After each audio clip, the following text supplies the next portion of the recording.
Hi, എല്ലാവർക്കും നമസ്കാരം. ഇന്ന് നമ്മൾ സംസാരിക്കാൻ പോണത് ഒരു പ്രത്യേകതരം ആൾക്കാരെക്കുറിച്ചാണ്. ഒരിക്കലും ഒന്നിനും സഹായം ചോദിക്കാത്തവരെപ്പറ്റി. പുറമേ നിന്ന് നോക്കുമ്പോൾ ഇതൊക്കെ സാധാരണയല്ലേ, ചിലർ അങ്ങനെയൊക്കെയാണെന്ന് നമുക്ക് തോന്നാം. പക്ഷേ ഇതിന് പിന്നിൽ നമ്മളാരും അധികം ശ്രദ്ധിക്കാത്ത, ചിലപ്പോൾ തെറ്റിദ്ധരിക്കുന്ന ചില സൈക്കോളജിക്കൽ കാരണങ്ങളുണ്ട്. അതെന്തൊക്കെയാണെന്ന് നമുക്കൊന്ന് നോക്കിയാലോ? ഈ ഒരു ചോദ്യം എത്ര പേർക്ക് റിലേറ്റ് ചെയ്യാൻ പറ്റുന്നുണ്ട്? ഒരു ചെറിയ സഹായം ചോദിച്ചാൽ തീരുന്ന പ്രശ്നമേ ഉണ്ടാവൂ, പക്ഷേ അത് ചെയ്യാതെ മണിക്കൂറുകളോളം നമ്മൾ ഒറ്റയ്ക്ക് ബുദ്ധിമുട്ടും, അല്ലേ? ശരിക്കും എന്തിനാ നമ്മളിങ്ങനെ ചെയ്യുന്നത്? എന്തുകൊണ്ടായിരിക്കും ഇങ്ങനെ സംഭവിക്കുന്നത്? സാധാരണയായിട്ട് നമ്മളെന്താ വിചാരിക്കുക? ഓ, അവനൊരു ജാടയാണ്, അല്ലെങ്കിൽ ഭയങ്കര വാശിയാണ്, അതുകൊണ്ടാ സഹായം ചോദിക്കാത്തതെന്ന്.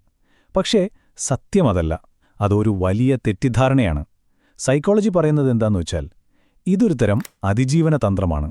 സ്വയം രക്ഷിക്കാൻ വേണ്ടി നമ്മൾ അറിയാതെ പഠിച്ചുപോലെ ഒരു രീതി. അപ്പോൾ ഈ ഒരു അവസ്ഥയ്ക്ക് സൈക്കോളജിയിലൊരു പേരുണ്ട്. അതാണ് ഹൈപ്പർ ഇൻഡിപെൻഡൻസ്. പേര് കേട്ട് പേടിക്കേണ്ട, സിമ്പിളാണ്.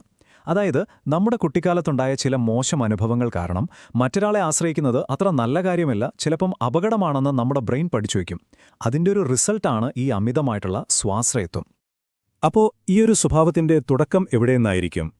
അതിന്റെ വേരുകൾ തേടിപ്പോയാൽ നമ്മൾ എത്തുന്നത് നമ്മുടെയെല്ലാം കുട്ടിക്കാലത്തേക്കാണ്. അതെങ്ങനെയാണ് ഈ ഒരു ശീലം ഉണ്ടാക്കുന്നതെന്ന് നമുക്ക് വിശദമായിട്ട് നോക്കാം.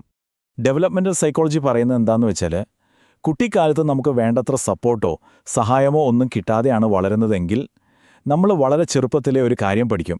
എന്താണെന്നോ, നമ്മളെ സഹായിക്കാൻ നമ്മളേ ഉള്ളൂ, വേറെ ആരെയും ആശ്രയിച്ചിട്ട് കാര്യമില്ല. അപ്പോൾ പിന്നെ എന്തു ചെയ്യും? നമ്മൾ തനിയെ പ്രശ്നങ്ങൾ പരിഹരിക്കാൻ തുടങ്ങും. മറ്റുള്ളവരിൽ നിന്ന് സഹായം പ്രതീക്ഷിക്കുന്നത് പതിയെ നിർത്തും.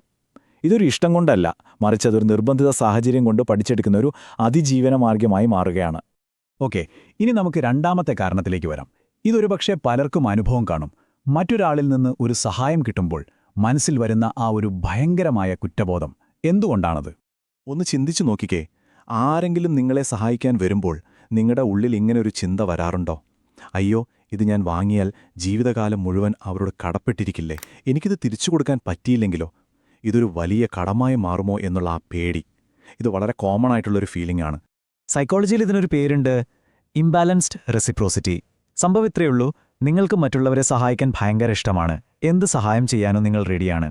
പക്ഷേ ആരെങ്കിലും നിങ്ങളെ തിരിച്ച് സഹായിക്കാൻ വന്നാൽ നിങ്ങളുടെ ബ്രെയിനിന് അതൊരു വലിയ ഭാരമായിട്ടോ കടമായിട്ടോ തോന്നും. ഇതിന്റെ പിന്നിലെ യഥാർത്ഥ കാരണം എന്താണെന്നറിയോ? ഒരു കണ്ടീഷൻസും ഇല്ലാത്ത, ഒന്നും തിരിച്ചു പ്രതീക്ഷിക്കാത്ത സ്നേഹമോ പിന്തുണയോ ഒന്നും സ്വീകരിച്ച് നമ്മുടെ തലച്ചോറിനൊരു പരിചയവുമില്ല. അതുകൊണ്ടാണ് ആരെങ്കിലും നമ്മളെ സഹായിക്കാൻ വരുമ്പോൾ നമ്മുടെ മനസ്സാകെ അസ്വസ്ഥമാവുന്നത്.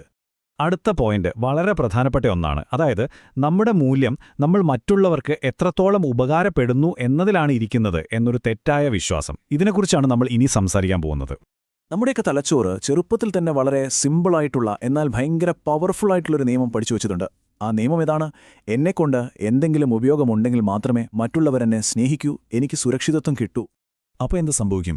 നിങ്ങളെപ്പോഴെങ്കിലും ഒരു സഹായം ചോദിക്കുമ്പോൾ നിങ്ങളുടെ ആ എല്ലാവരെയും സഹായിക്കുന്ന ആൾ എന്ന ഐഡന്റിറ്റിക്ക് ഒരു ഭീഷണി വരുന്നതുപോലെ തോന്നും. ശരിക്കും ഇത്രയും കാലം നിങ്ങളെ സുരക്ഷിതമായി നിർത്തിയ ആ ഒരു റോള് ഉപേക്ഷിക്കുന്നതുപോലെയാണ് നിങ്ങൾക്ക് ഫീൽ ചെയ്യുക. അപ്പോൾ സഹായി എന്ന ആ റോൾ ഇല്ലെങ്കിൽ പിന്നെ നിങ്ങളാരാണ്? ഇതൊരു ചെറിയ ചോദ്യമല്ല. സഹായം ചോദിക്കുന്ന ആ ഒരു നിമിഷം അത് പലർക്കും ഒരു ഐഡന്റിറ്റി ക്രൈസിസ് തന്നെയാണ്. കാരണം അവരുടെ സെൽഫ് വർത്ത് മുഴുവൻ കെട്ടിപ്പടുത്തിയിരിക്കുന്നത് തന്നെ മറ്റുള്ളവർക്ക് ഉപകാരപ്പെടുന്നതിലാണ്. അപ്പോൾ ഈ പറഞ്ഞ കാരണങ്ങളെല്ലാം കൂടിച്ചേരുമ്പോൾ എന്താ സംഭവിക്കുക? പതിയെ പതിയെ നമ്മളിൽ ആഴത്തിൽ വേരൂന്നിയ ഒരു ശീലം രൂപപ്പെടും. അതാണ് സ്വന്തം ആവശ്യങ്ങളെ എപ്പോഴും അവസാനത്തേക്ക് മാറ്റിവെക്കുക, അല്ലെങ്കിൽ പൂർണ്ണമായി അവഗണിക്കുക എന്നത്.